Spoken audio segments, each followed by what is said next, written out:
Conor McGregor made a statement that was kind of fun. He said, I will be back in the octagon soon, and I will be boxing again soon.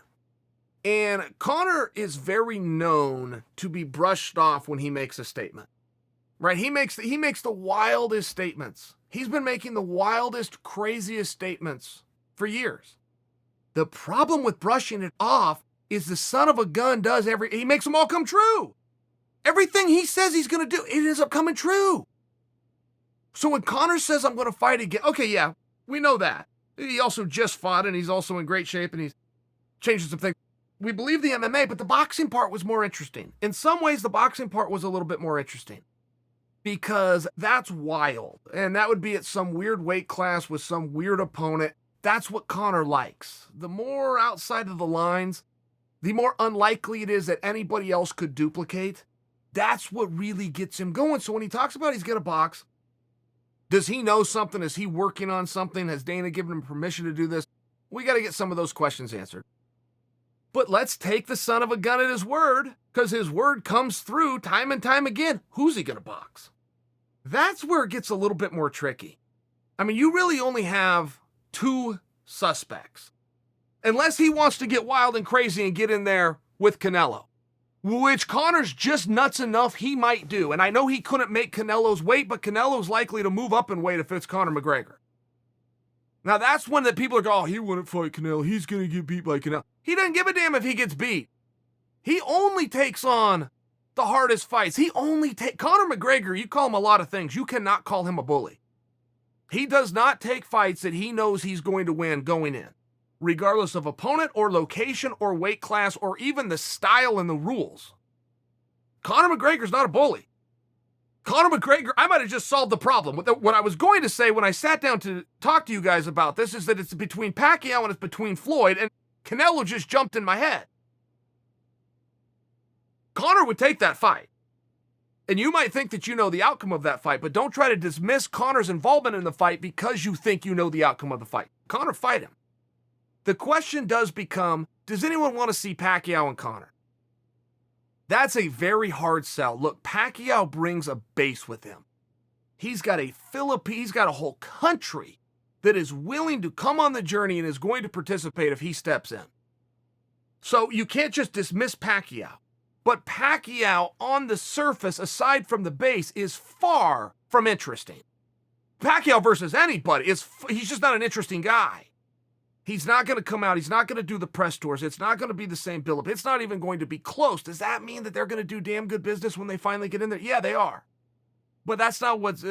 Conor's not looking for that. He's looking to do great business. He's done it once. It's hard to go down. He wants to stay where he was or go forward, which brings Floyd back in. I mean, that was a heck of a lot of fun, in all fairness.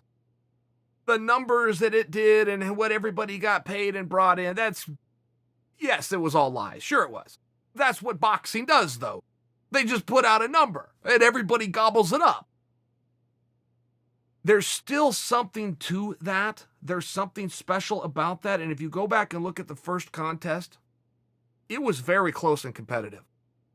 And that's one that drives people insane, but that is the reality. And the only people that will ever try to deflect on that will turn to the judges' scorecards.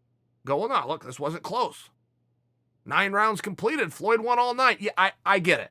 I understand the incompetence of the judges in Nevada that sat there that night. I get it. But I watched that fight shoulder to shoulder with Teddy Atlas, who is the most respected mind in American boxing, and Teddy gave 4 of those 9 rounds to Conor. And by the way, was sweating bullied. Oh my goodness. Floyd's getting bullied. Floyd's in there with a street fighter. Teddy didn't enjoy that fight at all. You got the greatest boxer ever against a guy who had never done it, an amateur, an absolute amateur record. Goose eggs, never even put the glove, never stepped between ropes before. There was a lot on it. I'm just sharing. Teddy was being very objective. He was being very animated. He was being vocal. I was sitting right there. He gave 4 of those rounds to Conor.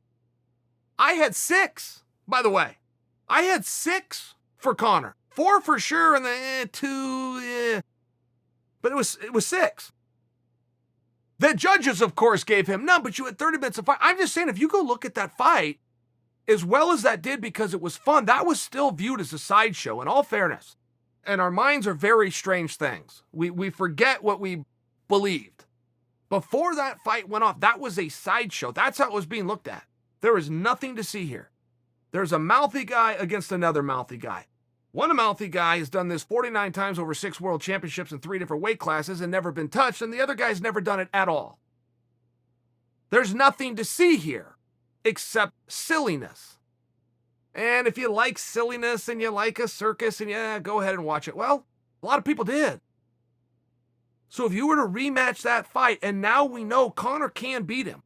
We did not know that. We didn't even believe it, but we most certainly didn't know. We now know Conor can beat him. Oh, and by the way, Conor's been pretty active ever since that fight. Floyd has not. I mean, there's a storyline there.